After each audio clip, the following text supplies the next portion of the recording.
Hello, everyone. Tonight we are walking alongside giants in a world where the wind itself had teeth and the sun barely knew how to rise. You are wrapped in the silence of an ancient plain, one that stretches far beyond even the imagination of your modern map.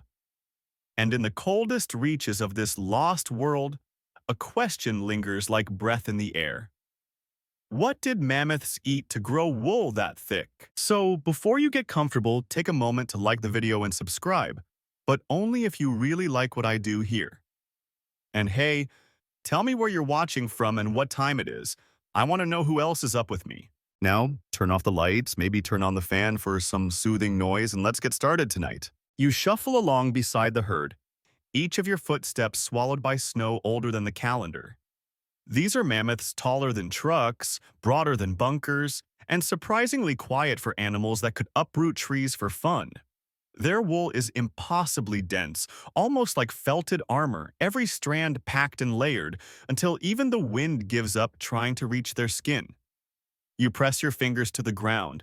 It's hard, cold, and lifeless. So, how are they even eating? Ahead of you, a juvenile bull stops, snorts, and begins pawing the earth with clumsy urgency. The others follow as if obeying a forgotten rhythm. They're not foraging the way you think they would, not nibbling from shrubs or trees, but digging. Not just with hooves, but with massive, deliberate sweeps of tusks.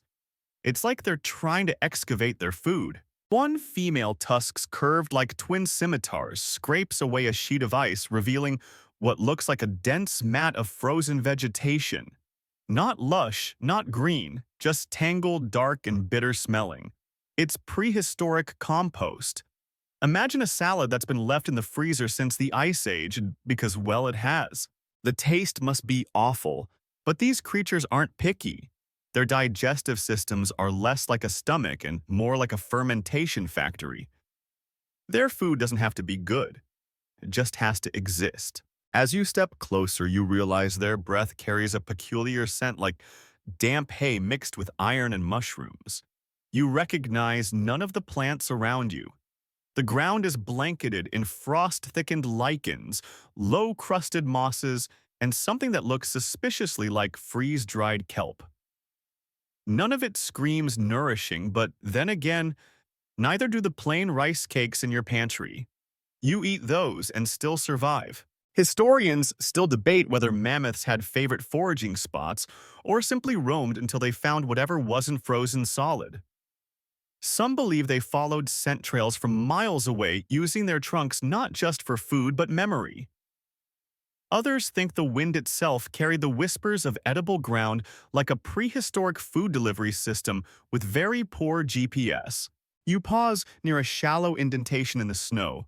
It's been pawed at recently, fresh with hoofprints and a crumbled layer of what was once soil. The mammoths ignore it now. Someone already harvested whatever was there. You crouch and scoop some up. It's gritty, almost powdery dead grass and mineral flecks. Nothing you'd want on toast. But to a mammoth, that's a buffet. One slow-moving male passes near you, his fur twitching with frost and fleas. He smells like wet carpet and pine sap. His eye meets yours, small, ancient, and flickering with the dim light of instinct. He's not thinking about nutrients, he's thinking about warmth. Every mouthful is not for hunger, but insulation. Odd fact incoming. Some scientists theorize that wool density wasn't just about cold protection, it may have been part of social signaling. A thicker coat could mean better foraging ability or greater dominance. Essentially, the Ice Age version of a luxury parka. Fashion but fatal if you got it wrong. The wind shifts, you shiver, the mammoths don't. As the sky above turns a pale metallic blue, never quite daylight, you start to understand the true miracle here. It's not just that they ate, it's that they found enough to eat. Every inch of this land is covered in struggle. There are no meadows, no fruit, no crunch of apples or pop of berries. There's just frozen fiber, rotting plants, and a scavenger's wisdom passed through generations. A young mammoth sneezes loud enough to spook a bird from a distant hill. Its trunk flails and lands in a patch of dry grass, brittle and yellow, like ancient parchment. It munches it anyway. You wonder if mammoths ever got bored with their food, if they had cravings. Did a particularly juicy moss patch spark gossip? Did they remember certain slopes like we remember diners? The herd begins to move again, their tusks tracing lines through the mist, their feet pressing the ice into smooth paths. You walk behind them, your boots cracking against the permafrost, and it hits you. Every step is a chase against starvation. Every bite is a gamble. And still, somehow they thrived. For thousands of years, so thick was their wool you suspect it could muffle sound entirely. You imagine falling asleep beside one, the cold held back by its breath, your head resting against its shaggy flank like a childhood dream. But dreams don't last, especially not in the Ice Age. Still, the mammoths walk. You stop walking. Not because you're tired, though. Let's be honest, your feet haven't felt like feet since the first mammoth fart, but because something smells odd. Sweet and sour at the same time with a metallic tang like wet pennies in a mushroom stew. The herd has paused too. Not in fear, not in confusion, just anticipation. It's snack time. Again, they've reached a patch of wind-scoured tundra, and instead of digging down, they simply nose the surface. You crouch beside them, curious. What could possibly be nutritious here, just lying out in the open like forgotten trash? And there it is, the prehistoric equivalent of a charcuterie board, lichens, mosses, and something stranger. The mosses you recognize from modern bogs, with their damp, spongy resilience and weird medicinal smell. Lichens are basically the weird uncles of the plant world, half fungus, half algae. All stubborn. They thrive on rock spark or absolutely nothing at all and somehow manage to be full of slow-burn calories. Not gourmet, but like eating candles that also cure scurvy. The stranger ingredient, though, that's what gets your attention. It's round-crusted in frost and faintly glowing beneath the early twilight. You pinch some between your fingers. It crumbles like stale cookie. Could be a frozen puffball mushroom. Could also be soil fungus hardened by time. One of the mammoths snorts, lowers its head, and hoovers up half a dozen of them in one go. No chewing, just confidence. You watch the matriarch sidle next to a boulder and extend her trunk with surprising delicacy.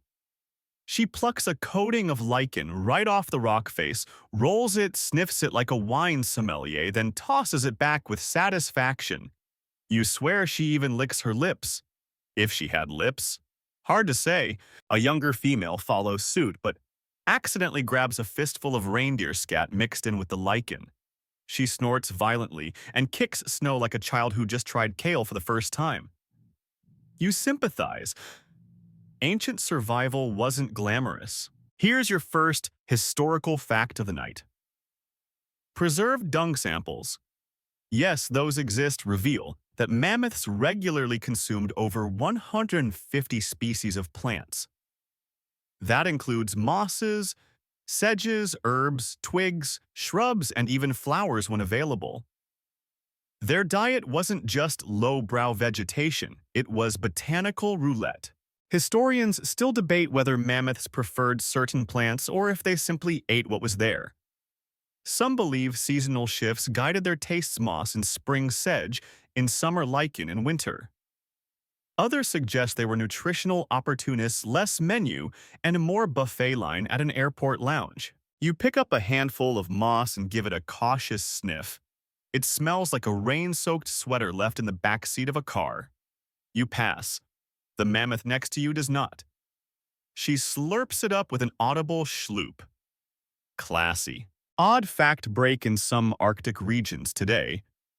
Reindeer can be observed selecting specific lichens that possess mild antibacterial properties. It's possible mammoths had similar instincts or just liked the tingle. Could be ancient mouthwash. Could also just be their version of jalapenos. The snow thickens.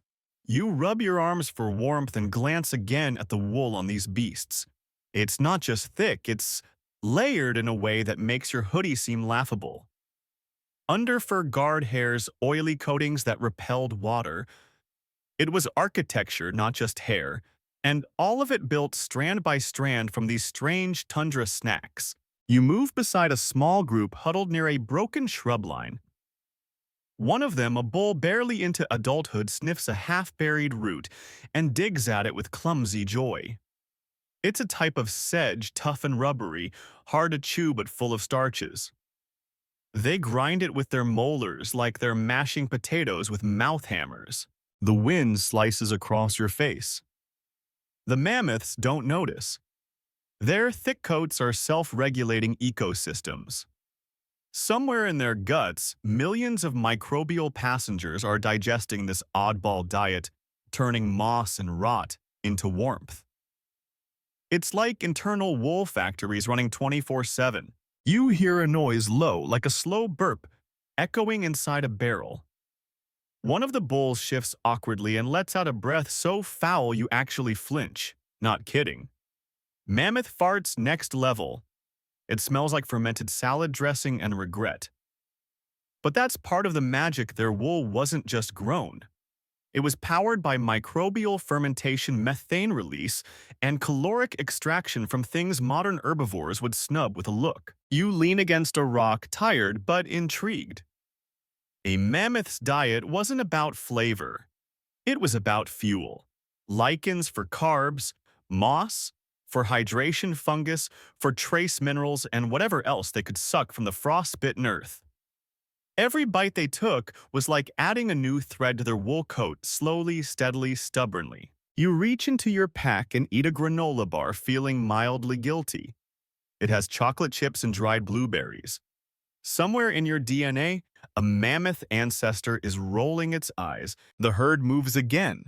You follow, watching as they vanish into the snowy distance, their fur catching the dying light like golden static. And you wonder, could a wool that thick have started with nothing more than moss? You trail behind the herd boots, crunching over a crust of snow that barely hides the frozen soil beneath.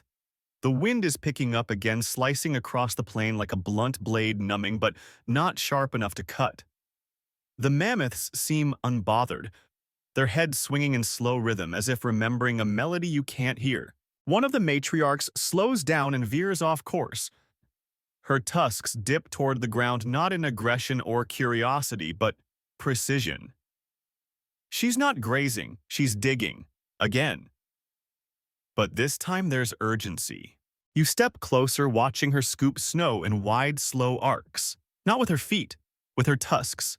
They move like twin plows, steady and practiced, slicing the frozen earth layer by layer. Eventually, she exposes a chunk of brown, fibrous matter. You squint. It isn't a root. It's not a tuber. It looks like an old piece of wet rope, tangled, decaying, and laced with ice crystals. Delicious. She nudges it once with her trunk, then pulls it free with a grunt. A juvenile rushes in to steal a bite, and she flattens her ears in warning. This is hers. Whatever it is, it matters. Historians still debate whether this digging behavior was instinctual or learned across generations. Some suggest mammoths passed down locations, memorized caches of nutrient-rich plant matter buried under permafrost. Others argue that it was smell alone that guided them, with those massive trunks acting like ancient GPS systems. You kneel where she dug and brush aside loose snow with your glove. The layer underneath is not just frozen vegetation. It's part of a frost-locked peat mat. The plant matter is half-decomposed, rich in carbon, and probably fermented since before the invention of walking upright. If mammoths were connoisseurs, this was their blue cheese. Here's a historical fact to chew on. Fossil evidence and permafrost core sampling show that mammoths actively sought out ancient root systems, particularly sedges and tundra grasses preserved in seasonal freeze-thaw layers. Sometimes these roots were hundreds of years old by the time they were eaten. The matriarch steps back from the dig site, satisfied. The juvenile sneaks in for leftovers, chewing fast like he's afraid of being caught. You can hear it, kush, kush, fiber snapping in his teeth, the sound of prehistoric salad devoured in haste. You almost envy him. Odd fact. Some scientists speculate that mammoths might have preferred older semi-fermented vegetation over fresher growth. The process broke down indigestible plant walls and released volatile compounds that could offer both energy and a kind of kick. Yep, mammoths might have been lightly buzzed on their own compost heap. The snow swirls again, and you pull your scarf higher. The mammoths have moved on, trudging slowly across a shallow valley. But the matriarch remains behind for a moment, sniffing the hole she made. Her eyes blink slowly, almost mournfully. Maybe she remembers digging here as a calf. Maybe this frozen garden has fed her family for years. You begin to notice just how much of their time is spent on excavation. Every few hundred yards, the lead mammoths pause, sniff, then dig. Not randomly, with purpose. They dig through frozen moss to find sedges. They scrape past frost-hardened shrubs to reach older layers of sunken roots. They aren't just surviving, they're curating. You take a moment to appreciate the tool that makes this possible: the tusk. 12 feet long in some males. Slightly curved, sometimes asymmetrical. They're not just for show or defense. These are multi-purpose prehistoric shovels. Their ivory tips have scratch marks, horizontal etchings from scraping against ice and stone for decades.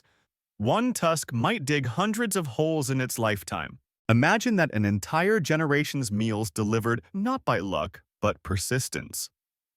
If mammoths had a motto, it'd be something like "dig deep or die slowly." You hear a cough, a human one this time. You turn and see your guide bundled in half a dozen layers and shaking their head. "Still eating dirt," they say, pointing at the matriarch. You nod. "They've got a palate for the past." "Same as us, I guess." The two of you laugh softly. It's true. Humans, too, keep digging into history, hoping to find something useful in the old rot. The sun makes a lazy attempt at rising. More of a glow than a light. The herd crosses a frozen creek, their wool shimmering like dull gold under cloud-filtered morning. You cross behind them, careful not to slip. Your boot lands in a shallow depression and sinks with a wet squelch. You pull it out and find a chunk of blackish plant matter sticking to your sole. It smells like mushroom and pond sludge. You scrape it off. A mammoth calf trots up and snatches it midair, chewing like it's candy. No hesitation, no judgment, just survival, one foul mouthful at a time. You can't help but think, if this is what they chose to eat, imagine what they rejected. The matriarch finally catches up with the herd. A few of the younger bulls trumpet her return, their calls bouncing off the ice-crusted hills. You follow in their wake, your footprints filling with snow almost as fast as you leave them. These creatures didn't just live in the cold, they fed on it, dug into it, pulled their meals from it like it owed them something. And maybe it did. You've been walking long enough to forget what warmth ever felt like. The wind chews at your jacket. Your cheeks are flushed, raw, and even your thoughts feel like they're starting to crystallize. But the mammoths keep moving, trudging forward, as if the cold is just a suggestion, not a threat. One of them, an old bull with ribs like weathered driftwood beneath that shaggy coat, slows and turns. His eyes are milky but alert. He's not looking at you. He's looking at the ground. A few steps later, the herd veers sharply downhill into a shallow depression, something between a crater and a sunken trail. You follow, boots slipping on crusty ice, and you almost miss the scent. It hits you halfway down the slope. Sweet, sour, pungent. Not like rot, though. Yeah, there's rot, but deeper. Earthier. Like a compost bin filled with ancient vegetables and wet fur. The kind of smell that settles in your sinuses and makes you question your life choices. The mammoths are gathering at a low pit, half buried in snow and framed by the broken stubs of long-dead shrubs. A few of them are already there, trunks plunging into the dark, slushy basin like they know exactly what they're after. You hear sloppy chewing. One bull lifts his head, and dangling from his mouth is a clump of something. You approach slowly. One wrong step and you're face first in mammoth soup. What you're looking at isn't a stream, and it's not exactly a pond either. It's more like a bowl of ancient leftovers, a shallow, peat-rich slurry trapped in permafrost, thawed just enough to become semi-liquid, like someone dug out a frozen grave and left it to steep in time. This is no accident. It's a fermentation pit, a prehistoric mash of plant material, mosses, roots, and who knows what else, aged and marinated by cycles of freeze and thaw for decades, maybe centuries. Historians still debate whether these pits formed naturally or were created or at least maintained by the mammoths themselves. Some believe they stumbled on them by chance and returned out of habit. Others think they were remembered across generations like a favorite watering hole. But for rotting vegetables, you squat beside the edge and dip your gloved hand in. It's warmer than the air. That should disturb you. The surface is slick, the texture somewhere between pudding and pond scum. If you touched it bare-handed, you'd regret it for the next 3 lifetimes. But to the mammoths, this is nectar. Here's a historical fact worth savoring. Permafrost bogs and peatlands often trap and preserve organic matter for thousands of years. Mammoths likely consumed this fermented vegetation not just because it was edible, but because it was efficient. The fermentation process broke down plant fibers, making the nutrients more available. Think of it as the slow cooker of the Ice Age. You hear a sudden splash and a calf nearly slips into the pit, catching itself with a surprised grunt. Its trunk slaps the surface, sending a wet slap of half-rotted moss into your direction. It lands an inch from your boot, steaming faintly. You don't flinch.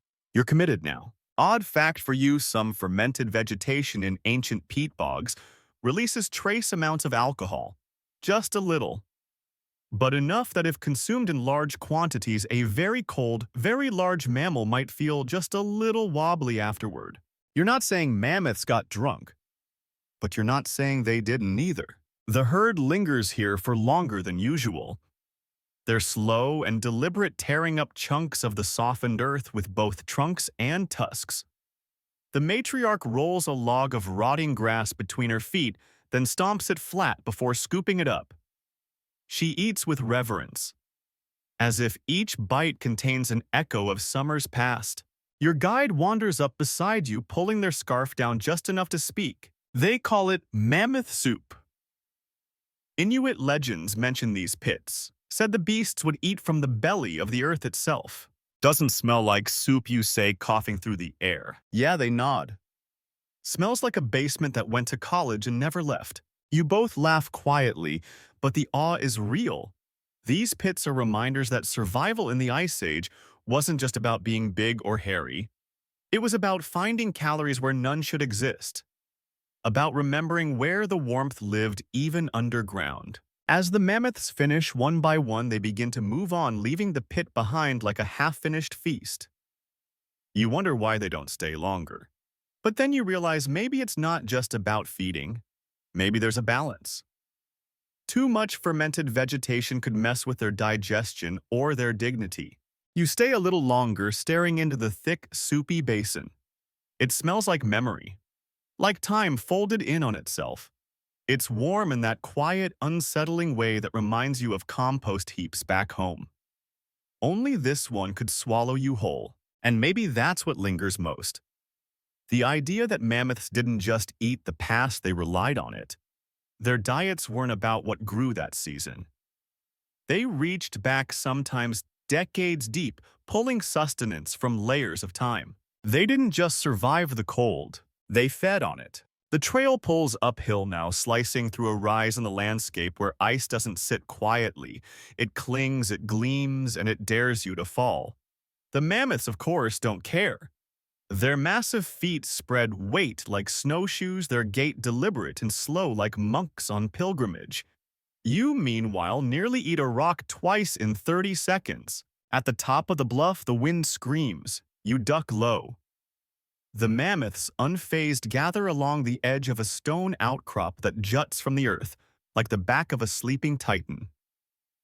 It's strange, this spot, nothing grows here. No moss, no lichen, just jagged limestone as far as you can see, and the occasional scratchy bush frozen in a permanent shrug. But They've come here for something. You edge closer and see it. The rock is glossy and patches smoothed like old river stone, but not by water. Licked, worn down by centuries of trunks and tongues. The matriarch steps forward. She lowers her head, extends her massive trunk, and drags her rough tongue across the surface. Once, twice, then again. You wince. It sounds like sandpaper on glass. Another mammoth joins her. Then a third. Soon the entire bluff is filled with these slow, methodical licks, like a bizarre ritual or a secret society of geologic gourmets. You try it. Just once. A finger across the stone, then a lick. You regret everything immediately. It's dry mineral and tastes like a mouthful of pennies married a handful of gravel. But beneath that, something else. A metallic tang, salt, maybe calcium, maybe something deeper. Here's your historical fact. Many large mammals, including modern elephants and moose, regularly seek out natural mineral licks. These formations provide essential nutrients not always available in the plants they eat, especially sodium, which is critical for nerve function, hydration, and maintaining thick, healthy hair. Or wool, if you're a mammoth. Historians still debate whether Ice Age mineral licks were stumbled upon by accident or mapped through memory. There is evidence in some regions, Alaska, Siberia, that mammoth herds return to the same sites for generations, wearing deep trails through the permafrost, like cattle paths etched into eternity. You walk along the stone, running your gloved fingers over centuries of wear. There are shallow grooves where tusks have scraped, deep pits where hooves have chipped away at the edge. One spot has a hollow that almost looks like a seat if your spine was built for wind and your back weighed 2 tons. The mammoths continue licking. No rush, no chaos, just slow repetitive motion. You notice a calf copying its mother awkwardly, nudging the rock and sticking out a pink stubby tongue. It grimaces, but it keeps trying. Odd fact, some modern elephants will eat clay, even digging deep into riverbanks to find specific types.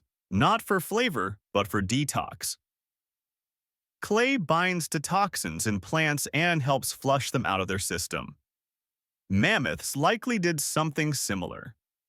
That rock, it's not just a snack, it's a pharmacy. You lean back against a boulder and try to imagine this landscape as they see it. Not barren, not cold, just functional, full of memory and hidden nourishment. Even here on this wind-blasted bluff where nothing grows, the earth still feeds them if you know where to lick. The sky above shifts, clouds thinning to let through a shaft of light. It strikes the rock, revealing a faint shimmer, crystals embedded in the limestone catching the weak sun like tiny stars. The mammoths ignore the sparkle. They're here for what's invisible, what their bodies crave. Your guide finally joins you, panting from the climb. Ever seen a mammoth tongue up a cliff? You gesture to the herd. I have now. They nod, then pull out a thermos and sip. That rock. It's mostly halite and calcium. They need it, especially in winter. Nothing else gives them that boost. You watch as a bull rumbles low in his throat. Not a warning. Not aggression. Contentment. He settles beside a divot in the rock and begins pawing at the base like he's trying to mine something you can't see. There's reverence here. This isn't a feeding ground. It's a shrine of survival. The wind dies for a moment, just enough for silence to fall over the bluff.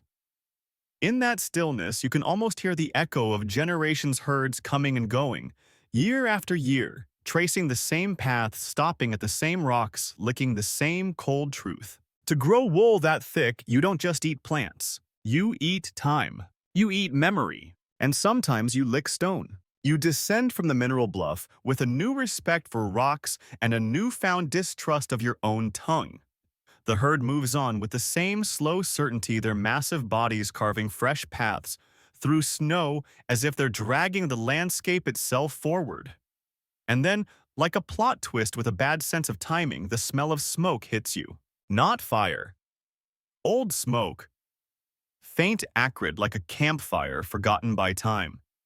And at the edge of a shallow ravine, you see it a scattering of blackened logs poking through the snow like charred ribs.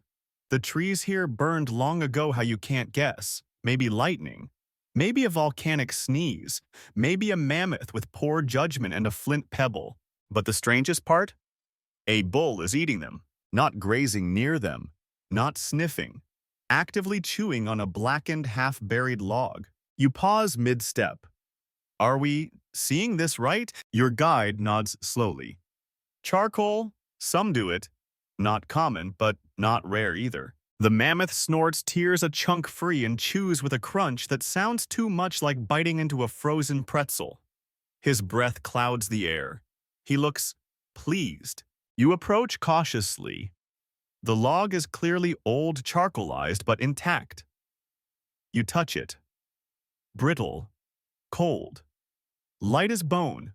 No rot, no fungus, just ancient carbon. Odd fact for the night, some herbivores, including elephants, have been known to chew on charcoal. Not for flavor, but for detox. It binds to toxins, soothes digestive upset, and this is real, helps manage gut parasites. So while it might look like mammoths were indulging in post-apocalyptic barbecue, they were probably just taking their medicine. The bull chomps down at another chunk, then nudges a smaller log toward a nearby calf. The calf paws at it, unsure, then tries a nibble. It spits it out with the drama of a toddler offered broccoli. Not ready for the hard stuff, apparently. Historians still debate whether charcoal eating was instinctual or situational. Did mammoths learn from one another? Was it seasonal environmental? Were there years when the plants themselves became mildly toxic due to drought or volcanic ash, driving the herds to seek out burnt wood as a digestive safeguard? You walk through the scatter of logs, watching as another female selects a specific piece smaller, half covered in moss, and rolls it under her foot before sniffing and chewing. She's not eating blindly. She's choosing. You think about their guts, not metaphorically, literally. Mammoths had fermentation chambers in their digestive system the size of bathtubs. Inside, microbes dance the prehistoric tango with moss and root and lichen, converting roughage into calories and, yes, a fair bit of methane. But when the gut ecosystem got out of whack, say from an unfamiliar plant, they'd need a fix. And here it was, blackened wood, cold fire medicine. Your historical fact, carbonized material like charcoal can act as a gastrointestinal cleanser. Even today, activated charcoal is used in emergency medicine to absorb poisons. In the Ice Age, mammoths didn't have hospitals.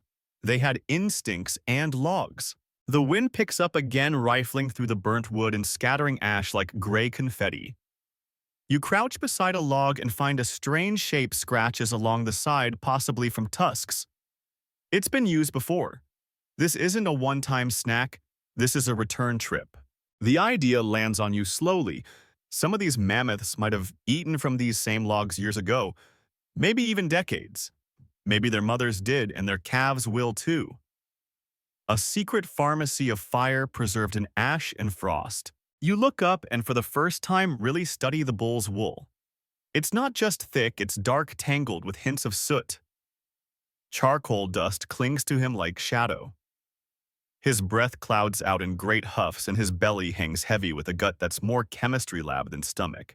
There's something mythic about it. A beast that eats fire to grow fur. A creature that digests disaster and turns it into warmth. You chuckle. Charcoal-eating mammoths.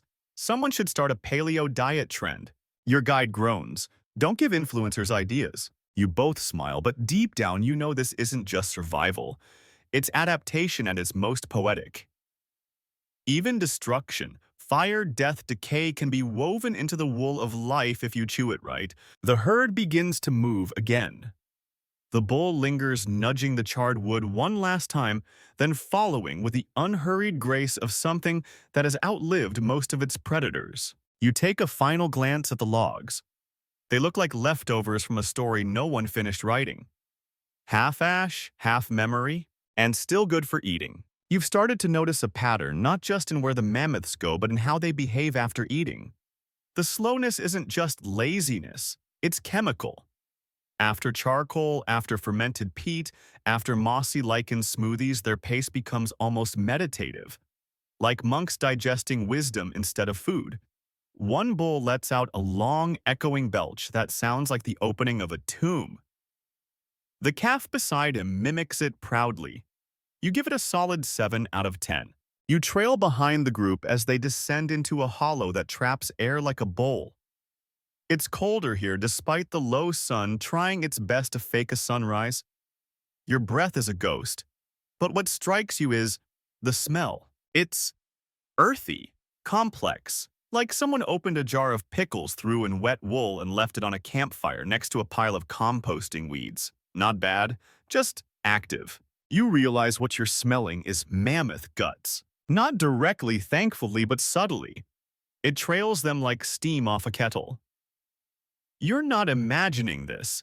These creatures are walking chemistry sets. You crouch near where one just defecated because apparently that's your life now, and the heat radiating from the pile is visible.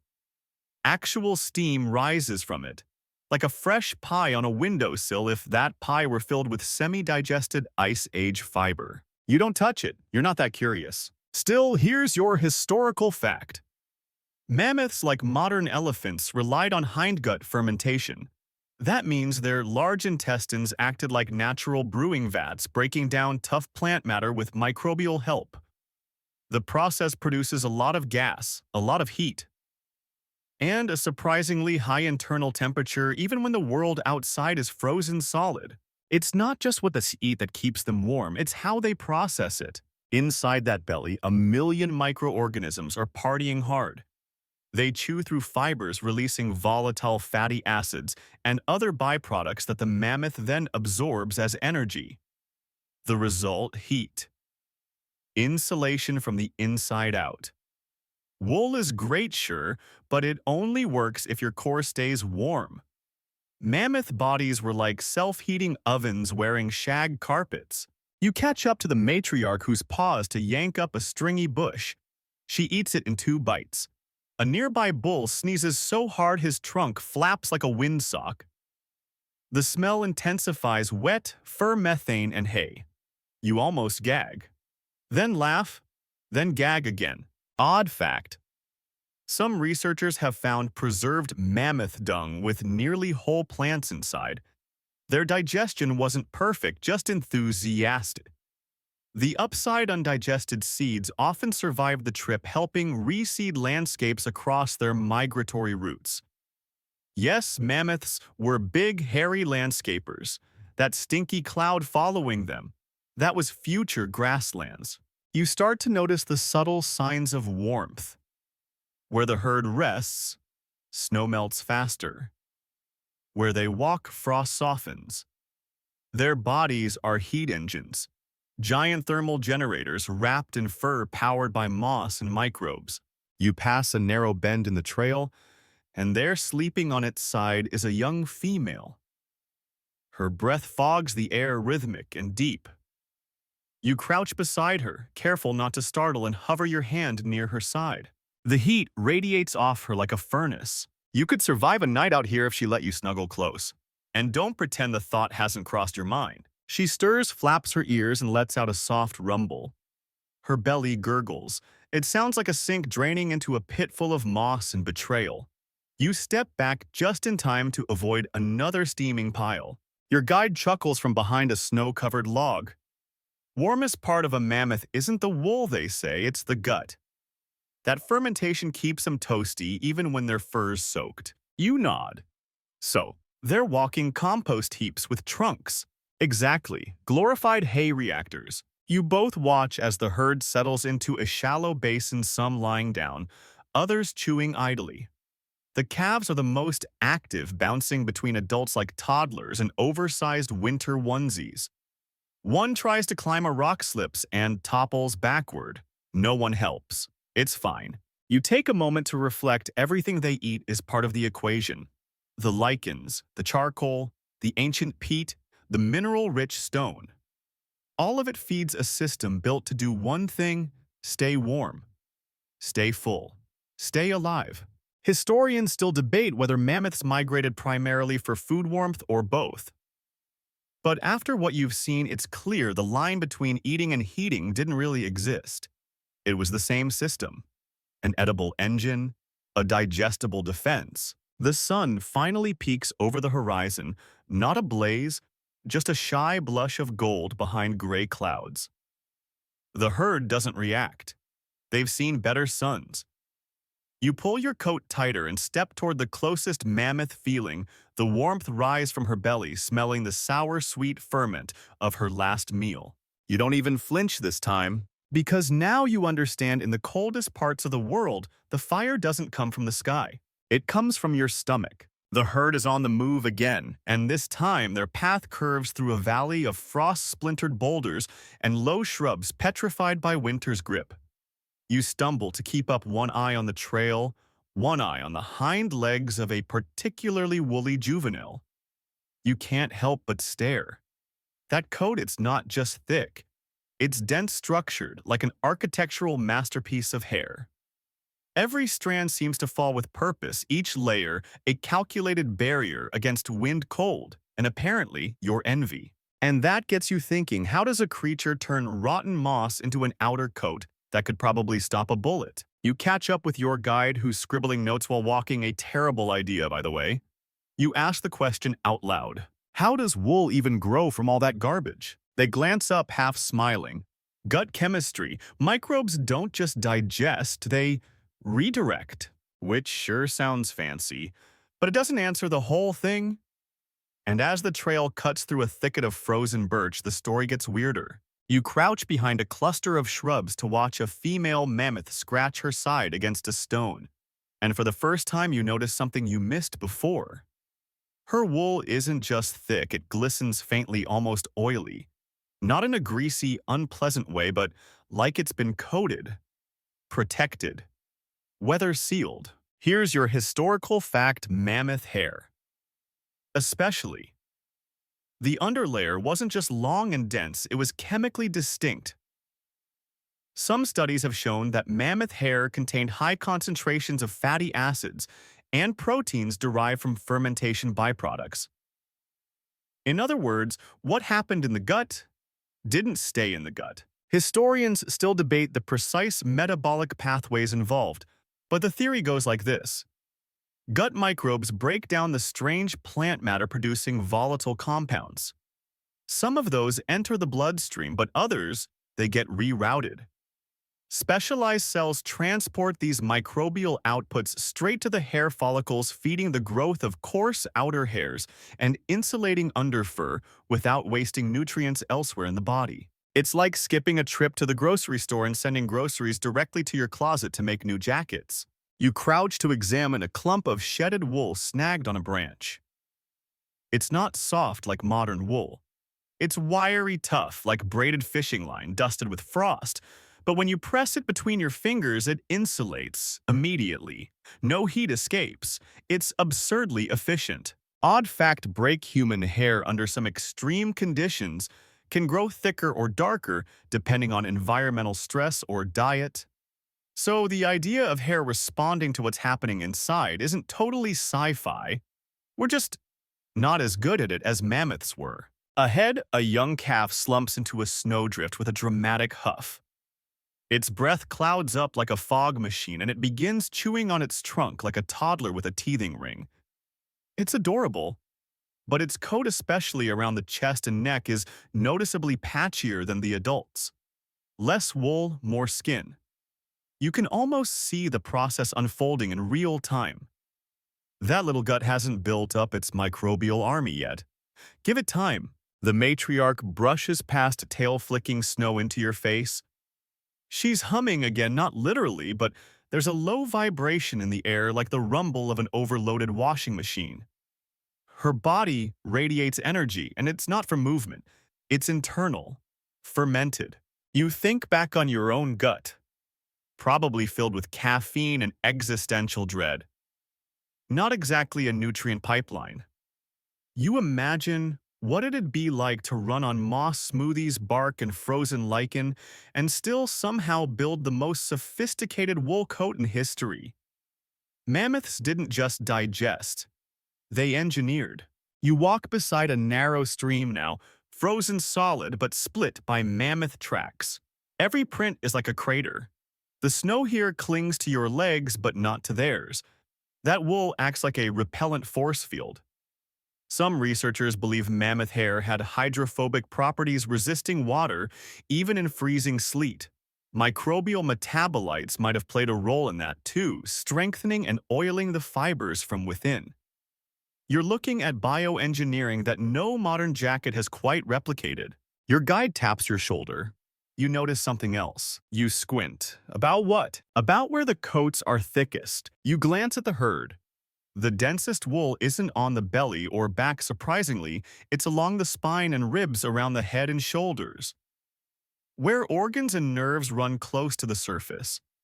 Where heat loss would be fatal. They grew it where they needed it most, your guide says.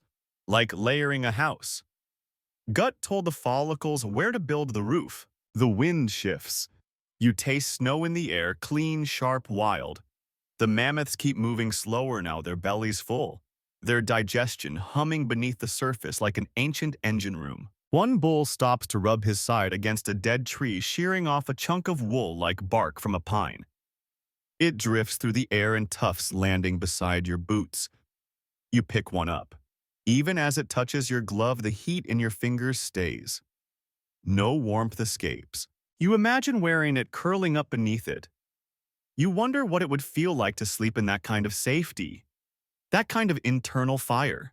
Because mammoths didn't just grow hair, they grew armor. They ate garbage and turned it into gold. The path begins to narrow as the herd moves into a low corridor of ice-sculpted stone.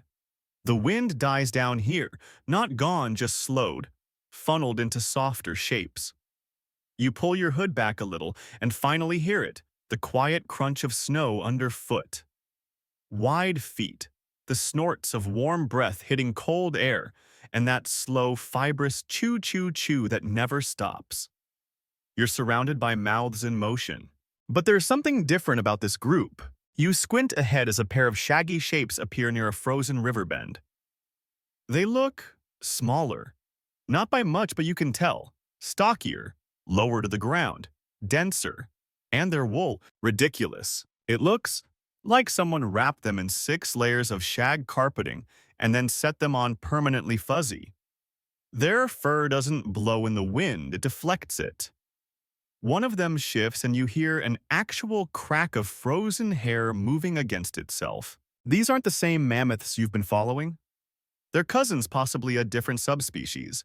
Woollier, shaggier, built like refrigerators left outside for 1,000 years. Your guide catches up to you breathing hard. Yakutian mammoth, they mutter. Or close. Northern variant. Smaller, but tougher. Historians still debate how many different kinds of woolly mammoths there were.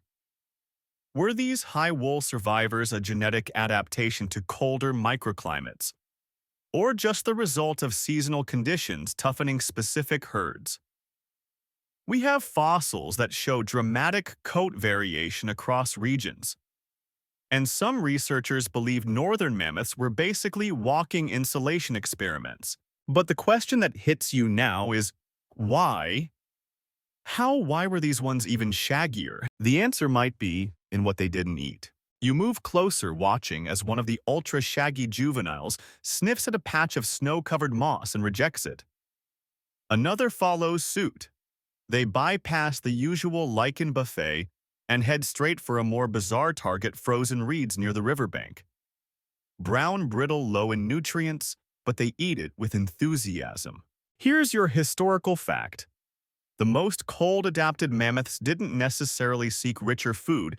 They often sacrificed calories for predictability. Reeds and sedges along riverbanks rarely changed across seasons. They weren't particularly nutritious, but they were always there. And that stability may have allowed for more efficient internal processing over generations, giving rise to thicker coats built on the slow, steady burn of the same meal every day. You stand there cold as bones and watch a mammoth eat the same thing again and again like it's an ancient rice cake. And still its wool grows wild. Odd fact in the Siberian tundra. Reindeer hair is hollow, each strand a tiny air-filled chamber that insulates better than solid hair. Some mammoth hair samples suggest a similar structure, especially in northern populations. So it wasn't just thicker hair, it was smarter hair. One bull lumbers past and you catch a breath of its fur, oddly spicy. Not unpleasant, like pine resin and old pepper.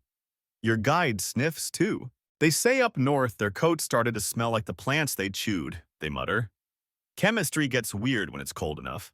Another mammoth turns its head to the sky and lets out a long, low rumble that feels like it rolls under your ribs. Its trunk sways, and you see something in its eyes, awareness. This one knows what it is, a wool furnace on legs. And then something unexpected happens. A smaller mammoth runs up to one of the larger bulls, clearly not its parent, and begins pawing at its side. Not aggressively, more like it's trying to bury its face in the wool. The bull grunts, shifts slightly, and lets it. That calf isn't cold. It's feeding off the warmth. This isn't just about food or insulation anymore. You're witnessing a form of thermal sharing, a behavior seen in modern herd animals. It's not just proximity, it's transfer. These coats didn't just protect individuals, they protected communities. You realize this herd, denser and smaller than the last, is a closed loop. What one lacks in food, it compensates for in warmth. And that warmth isn't just from digestion, it's carried, worn, and shared. You sit down beside a low drift, half sheltered by a ridge.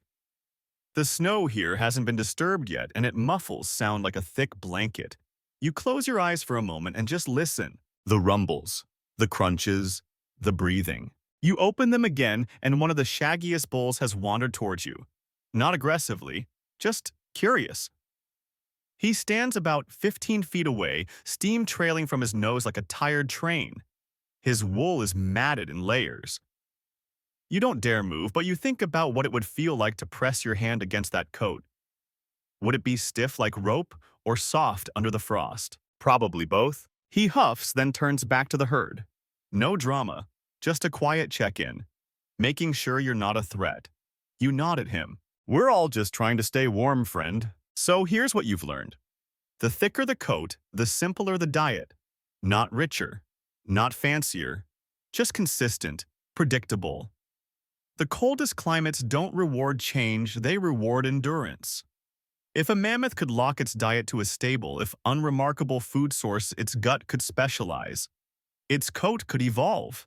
You rise and follow as the shaggy herd rejoins the main group. No fanfare. Just a blending of fur and breath and frost. Because when winter never ends, you don't grow to impress the weather. You grow to outlast it. You've begun to sense a rhythm in the herd's behavior. Chew walk, dig chew.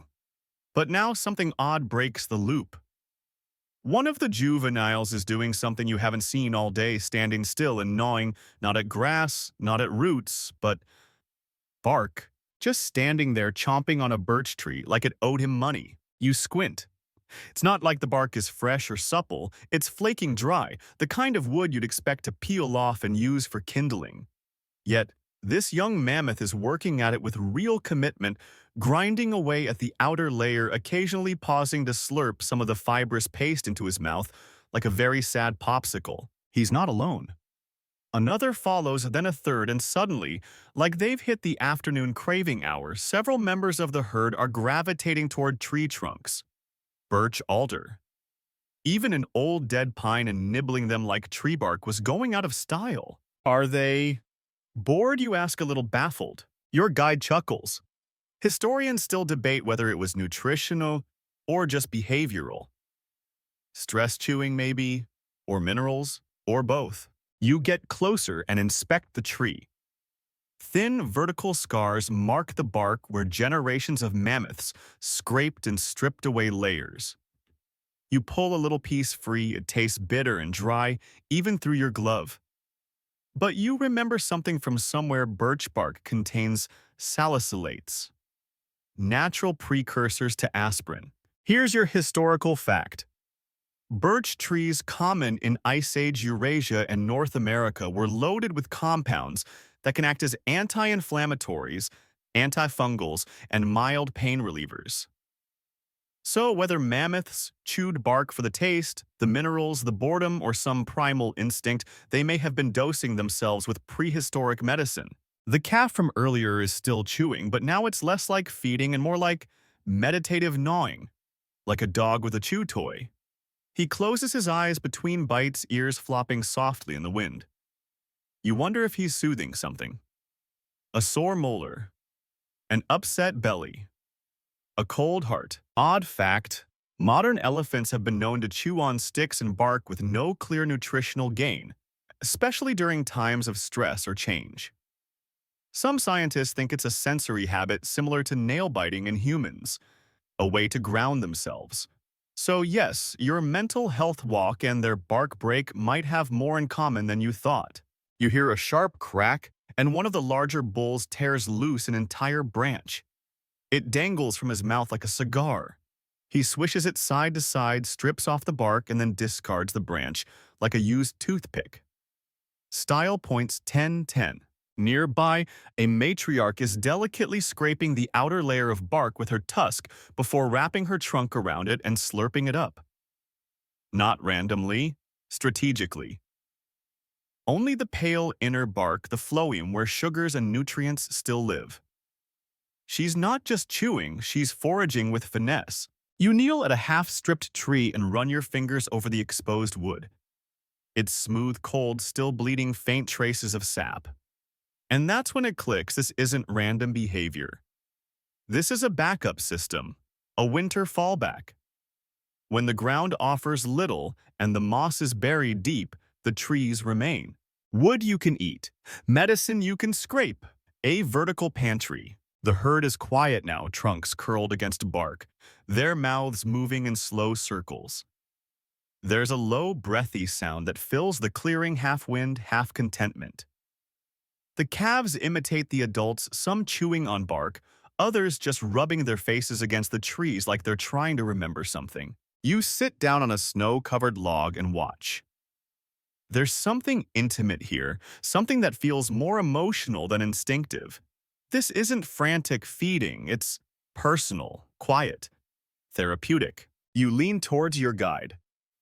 So, medicinal chewing, emotional coping, or food, they shrug. Maybe all of it. Or maybe we're just watching boredom with tusks.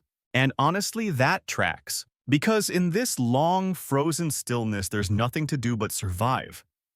And surviving isn't always a grand gesture. Sometimes it's nibbling a stick because that's what your grandmother did. Because that's what you know. Because the tree's still standing, and so are you. As the herd begins to move again, the birches sway behind them, half-stripped but alive. You trail after the group, the smell of tree sap clinging to the air, mingling with the cold and the musk of wool. And you realize something. In a world built on ice and silence, even chewing a tree becomes an act of continuity. Not just survival, habit. You crest a ridge just as the wind shifts again, colder, faster, but different. It doesn't smell like ice or bark, it smells like spice. You freeze in place, nose twitching. You're not hallucinating, you swear. There's something in the air warm and sharp, like crushed pine needles. Maybe pepper, maybe the kind of herbs you'd throw into a stew just to say you tried. It's bizarre. You scan the terrain and immediately see why. You're not on the steppe anymore. Below you, the land opens into a highland shelf. Higher elevation, thinner trees, and a landscape dusted not just in snow but in wind-blown seeds. Dry grass tufts and strange little bushes clinging to the slopes like stubborn secrets. The mammoths are already descending the ridge. You watch as the wind combs through their wool, and suddenly it makes sense they carry the scent. Their coats have absorbed the highland landscape like giant, shaggy incense burners. You follow Boots, skidding a bit on the slope, and once you hit the flat, the scent deepens, earthy, herbal, almost medicinal. The herd slows. They're not grazing aggressively here, they're sampling. One bull moves from bush to bush like he's reading labels.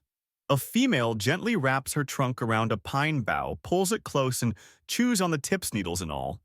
Another plucks dried seed pods from a patch of low thistle. This isn't routine foraging. This is taste testing. Your guide appears beside you, already scribbling in a notebook. We're in spice country now, they mutter. Sorry, what? Plants up here produce more aromatic compounds to fight frost and pests. Mammoths loved it. You blink at them. So they're, what, eating the wind? Pretty much. Here's your historical fact in alpine and subarctic regions. Many hardy plants produce volatile oils, pine resins, menthols, terpenes, as part of their survival strategy. And there's evidence from preserved mammoth stomach contents that they ate plenty of these. Not by accident, they sought them out. Historians still debate whether this was dietary instinct or adaptive learning. Did they know which plants helped warm them from within? Or did the scent simply trigger feeding behavior? Odd fact, terpenes, the stuff in pine and mint, can mildly raise body temperature by increasing circulation. Which means that yes, mammoths might have been instinctively self-medicating against the cold by eating aromatic plants. Nature's icy energy drink. You crouch by a bush with fine silver leaves. A juvenile mammoth steps up beside you, snorts your hair gently, then starts chomping on the same plant. You reach out, break off a bit, and sniff. It stings, like menthol and citrus. You try a tiny taste. Mistake. Your tongue feels like it's been flash frozen, then slapped with a pine cone. The calf sneezes but keeps chewing. A little further along, one of the bulls is pawing at the ground. You think he's digging again, but no, he's rolling in it. He flops onto his side and grinds his wool into a patch of dust and dried moss. Then he gets up, shakes out his coat, and continues on now, smelling like cedar and burnt toast. You glance at your guide.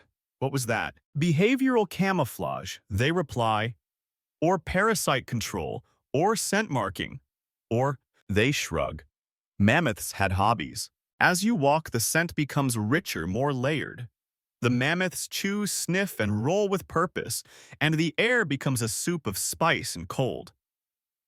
If the earlier valleys smelled like old wool and rot, this one smells like survival mixed with personality. You realize something else: the mammoths are more relaxed here. Slower, but not in the cold fatigue way, in the content way. This is their comfort zone. This is their quiet cafe, their winter retreat. You sit on a stone and watch a matriarch nudge a sapling, snap it at the base, and gently pass it to a calf. The calf flattens it with a triumphant squeal and begins to chew.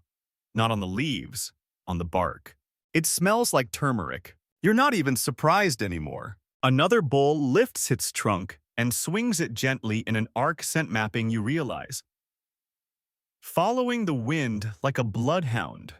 He zeroes in on a patch of dried wild onion and devours it like a prize. You think about modern spice racks. Tiny glass jars half full, forgotten behind pasta sauce. The mammoths. They lived in theirs. Rolled in it. Rubbed it into their fur, ate it with joy. Their coats weren't just insulation. They were infused. You trail your fingers through the snow and catch a whiff of something sweet, maybe fennel. You'll never know for sure. But the mammoths do. They know this landscape by scent, by taste, by feel. They don't need a map. They carry the story of this land in their bellies and on their backs. Because the truth is, mammoths didn't just live in the cold. They flavored it. The wind settles. The sun hangs low and lazy, brushing long shadows across the snow. The herd slows again, not because they're tired, but because something small has shifted. You see it in the rhythm of their trunks. A cautious dip here, a nudge there. As if something on the ground has offended their collective palate. Then you hear a sharp, snotty pff from a calf. You turn to see the little mammoth snort violently, rear its head back, and spit something into the snow like a spoiled aristocrat at a wine tasting. It flaps its ears in disgust and tromps away in a huff. You move closer and crouch. A clump of bright green growth sticks out of the ice, glistening with frost. It doesn't look like much, a pale leafy shoot with a reddish base like a prehistoric scallion. You reach out and pinch the stem. It smells a little like wet celery and burnt rubber. And now you're curious. The other mammoths avoid it. They sniff and move on. One taps it with a tusk, then veers away like it's contagious. Only the calf, young, naive, and bold, try to bite. And now he looks like he regrets everything. You glance at your guide who has the decency to look smug. Angelica root, they say. Or something like it, some Ice Age cousin. Edible if you really know what you're doing, but too strong, especially for a baby. Why is it even growing out here? Because it's stubborn. Like everything else that survives the Ice Age. You nod slowly, watching the calf rub his tongue on a rock like it's a napkin. The others give him space. You can almost hear their internal monologue. Rookie, here's your historical fact studies of preserved mammoth stomach contents have shown. They consumed over 100 different plant types, but certain plants appear rarely or not at all, even when present in the same environments. Some Ice Age flora were simply refused, likely due to bitterness, toxicity, or learned avoidance passed down through herds. Historians still debate whether this knowledge was instinctive or cultural. Did calves learn what to eat by mimicking adults or by trial and error? Did herds remember dangerous plants like human foragers? Memorized mushroom shapes. Odd fact, some plants in cold climates like buttercup and certain sedges develop natural anti-grazing chemicals, mild toxins, or foul-tasting oils. It's plant defense through disgust. The mammoths knew, or rather, their stomachs did. You follow the calf as he stomps in circles, clearly overreacting. He grumbles and flings his trunk like he's trying to scrub his mouth clean with air. Another juvenile comes up beside him, sniffs his breath, and recoils in horror, then sneezes directly in his face. Classic sibling energy. Meanwhile, the matriarch strolls past the offending plant without a glance. Her trunk sniffs, registers, dismisses. You get the feeling she's walked this path many times. You wonder if she once made the same mistake the calf did and never forgot it. You walk beside her now, and she stops near a patch of mossy ground. She tests it carefully before lowering her head. A few others follow suit. The message is clear, this is safe. That's when it hits you. The real lesson isn't in what they eat, it's in what they don't. The mammoths are curators of memory. They map the edible and the inedible across generations. Not by books or firelight stories, but by muscle memory and gut reaction. You're watching a living textbook of survival. You crouch and trace your finger in the snow beside the rejected shoot. It smells less awful, now more floral, but you know better than to taste it. One bite won't kill you, but it might ruin your afternoon. You think about your own childhood, whatever odd thing you ate and instantly regretted. Crayons, dryer lint. That one time with the ant trap. These mistakes become warnings. They calcify into wisdom. Maybe that's how it was for the mammoths too. One mammoth lowers her trunk to a patch of snow near you and gently exhales onto it. Steam rises. She sniffs again, confirms, then moves on. It's almost ritualistic. You wonder how much of their foraging is smell-based and how much is habit. Smell is memory after all, especially when the entire world looks like a white blanket. The calf finally rejoins the herd. Still sulking, he flops down next to another juvenile and begins chewing bark again, perhaps to cover the taste. You watch as the others slowly surround him, not unkindly. They nudge him gently, let him back in. A small circle of heat forms around him, and you realize this too is part of survival. Not just what you eat, but who reminds you what not to. The snow begins to change. It happens gradually, less crunch, more melt. The white loses its bite and turns translucent, slick underfoot. You glance up, squinting at the sky, and notice something that shouldn't be there this far into the Ice Age: warmth. Not warmth like a summer day. Not even warmth like a campfire. But something softer. A shift.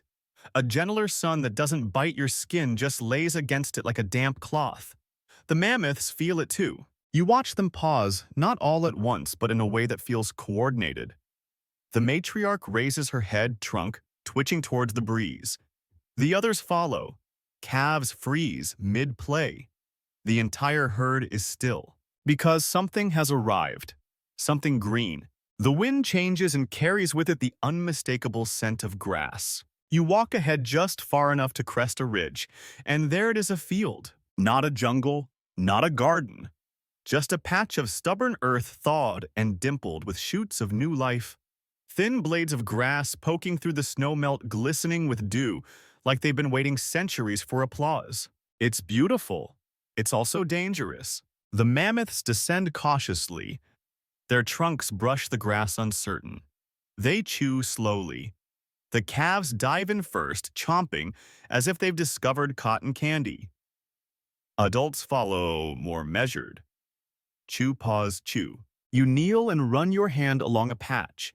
It's soft, fresh, light green, and vibrant like hope. But hope, you've learned, is not always what it seems. Here's your historical fact during the late Pleistocene. As the climate began to shift, large expanses of steppe and tundra slowly gave way to grasslands. This seemingly positive change, more plant cover, had a dark side. Grasses, though abundant, lacked the deep nutrient density and variety of the tundra's mosses, sedges, and shrubs. Historians still debate whether this shift in plant life was the true beginning of the mammoth's decline. Some believe warming temperatures alone weren't the problem. It was the food that betrayed them. Their guts, specialized for fermentation and variety, couldn't handle the monotony of modern grasses. Odd fact, while grasses appear lush, they often contain high levels of silica, which wears down molars over time. Mammoth teeth, already limited to a few replacements over a lifetime, wore faster on this new menu. Imagine switching from soft bread to glass shards for breakfast. You sit back and watch. One juvenile chomps enthusiastically, then spits out the entire clump. Another swallows and makes a face that says, "It's fine," but you can tell it's lying. Still, the herd eats. Because what else is there? One older bull, thinner than the rest, keeps walking through the field. He doesn't stop to feed. His eyes scan the horizon trunk, dragging like he's looking for something older, something better. The calves, meanwhile, are frolicking. They love it. To them, this is new and bright and green, but you see it in the adults, the reluctance, the doubt, a kind of resignation. You follow the bull, watching him pause at the edge of a dried peat bed, sniffing for something he remembers. His trunk moves in long, deliberate sweeps, but there's nothing there. Just dirt, grass, sunlight, too much of all three. Your guide catches up to you. This was a watershed moment, they say. Literally, the world got warmer, wetter, but not better. You nod. Too much of the wrong thing. Yeah. Mammoth food used to ferment in the ground. These grasses, they rot too fast. They don't preserve nutrients. The earth stopped aging their meals for them. It hits you that mammoths weren't just victims of heat. They were victims of flavor loss. Their whole biology was built around slow-cold chemistry, complex digestion, fermented fibers, and now they were being asked to survive on salad. You crouch and feel the soil. Damp, alive, but not ancient. This is a different earth than the one they knew. A calf trips, rolls, and lands nose first in a puddle of mud. It squeals, more embarrassed than hurt. The others trumpet in amusement. For a moment it feels like old times, but the matriarch doesn't eat. She watches. She waits. And then she turns toward the higher ground, nudging her herd to follow. Because instinct knows what memory has forgotten. The food may be greener, but it's not better. And the coats, they're already changing. You walk behind the herd as they leave the grass behind. Not all of them. Not completely, but enough to make you notice. The calves linger, nibbling blades and stomping playfully in the softening mud, but the older ones, they're retreating. Back toward the hills, toward the colder places where food tasted like rot and wool grew like forest underbrush. But it's too late, isn't it? You spot it first in the bull trailing the rear his coat. It's still thick, but not right. The fibers seem looser, more scattered, like a mattress left in the rain. The oil is missing. The density is off. Where once his fur would have defied snow, now it's collecting it, holding wetness instead of repelling it. He shakes himself, annoyed, then moves on. You walk faster and pass another. Same story. wool beginning to mat, clump, pull apart at the edges. The cold is still here, but they're losing their protection. Something is unraveling. Here's your historical fact: as the planet warmed and the vegetation shifted, the nutritional makeup of the mammoth diet changed. With fewer high-fiber, slow-fermenting plants, their gut microbiota began to suffer.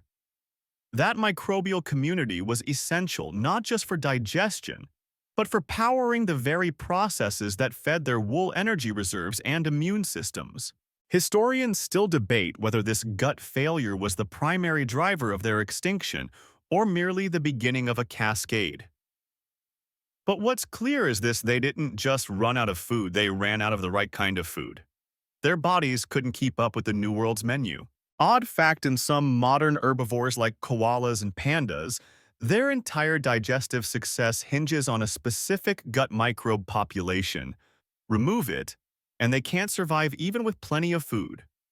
Mammoths may have faced a similar quiet collapse, one that began inside where no one could see it.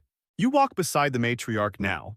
She's still strong, still magnificent, but there's a heaviness to her step, not physical.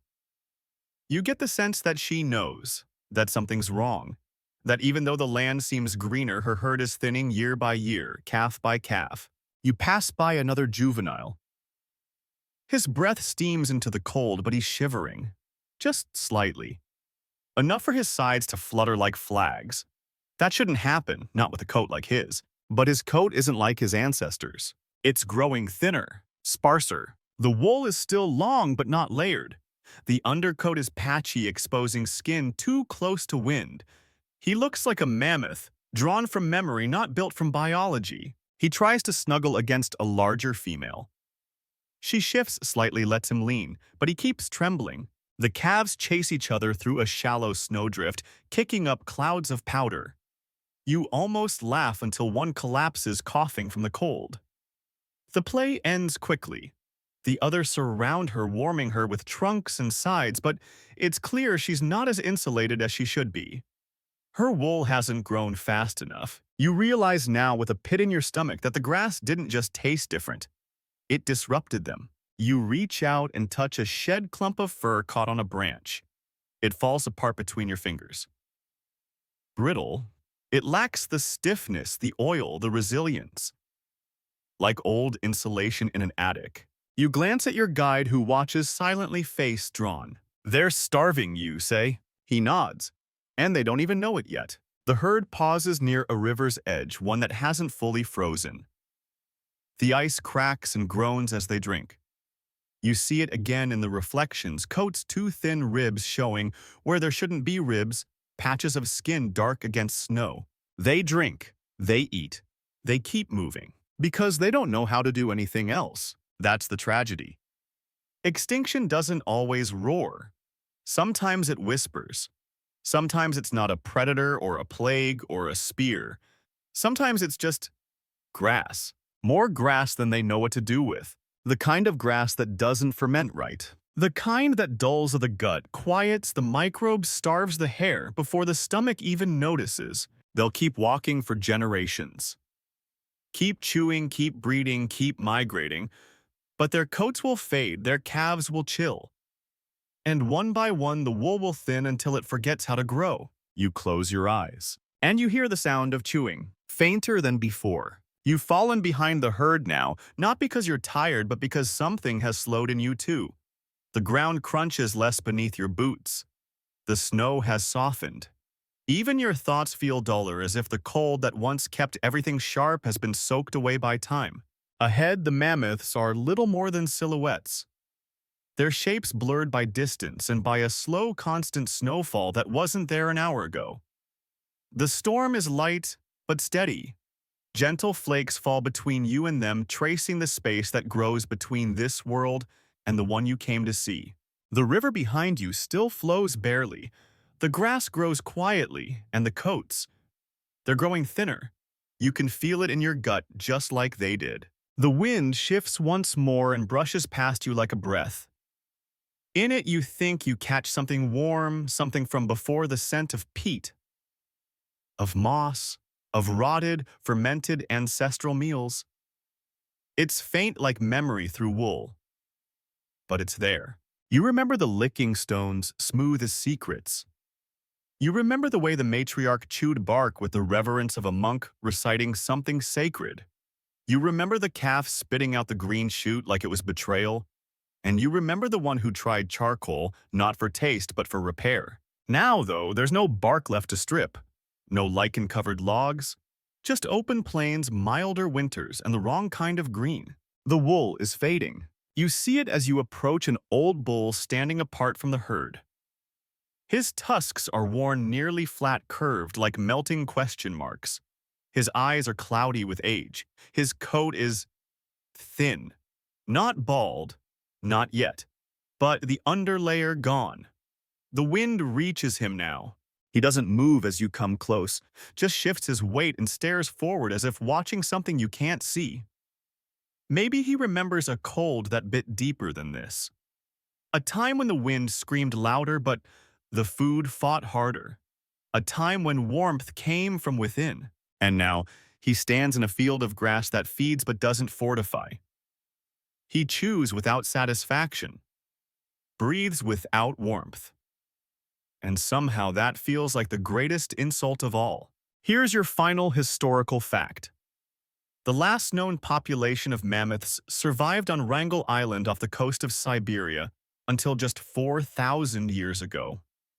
They were smaller, woollier, more isolated. But even there, the signs of collapse were written in their bones, malnourishment, inbreeding, and thinning coats. Their world didn't kill them in violence. It just changed too fast for wool to keep up. Odd fact. The last Wrangel mammoths may have died out not from cold, but from rain. A sudden shift to wetter winters caused ice to seal their food beneath thick crusts. They couldn't break through. Imagine that. A creature built for snow brought down by water. The snow thickens now. You look up and see the matriarch in the distance, barely more than a blur of motion and memory. Around her, the calves, stay close, weaving through the legs of taller kin as if trying to shield themselves with stories written in fur. You kneel in the snow, suddenly unsure whether you're witnessing their past or our future. Whether this is a death scene or just a slow forgetting. Whether memory is enough to keep anything alive. Your fingers brush against something buried just beneath the snow. You dig slow, careful. It's a fragment of wool, dried, half-frozen, tangled. When you press it to your skin, you feel nothing. It's too old to remember how to hold warmth. And yet you keep holding it. The herd moves on. You do not follow. The snowfall thickens again. The mammoths disappear not abruptly but like shadows sinking into fog. Their shapes blur, their sounds fade. Even the chewing. Always the chewing goes quiet. You are left alone on the field. And the wind colder now carries nothing but your breath. So what did mammoths eat to grow wool that thick? They ate moss, lichen, fermented roots, and trees. They licked mineral-rich stone and chewed charcoal for detox. They gorged on plants that took decades to rot into digestible compost. And their guts' enormous churning fermentation chambers transformed all of it into heat, into hair, into the slow, ancient chemistry of survival. But they also refused things. They spat out what didn't serve them. They remembered which plants healed and which hurt. They taught their calves not just what to eat, but what to avoid. Their knowledge was gut-deep, passed through smell and texture, not story. And when the world changed, when the cold softened, and the grass grew too fast, they couldn't keep up. Their guts slowed, their coats thinned, their food lost its memory, and so did they. In the end, mammoths didn't vanish with a roar. They faded like steam off snow. Their wool, once thick enough to smother the wind, became brittle. Their calves shivered, and still they walked. They kept chewing, kept migrating, until the food betrayed them, until memory wore too thin to keep them warm. So the next time you feel a breeze soft and unexpected, remember this: there was a time when wool was a map, food was a story, and survival was stitched one mouthful at a time. Turn off the light, stay warm, and dream slow.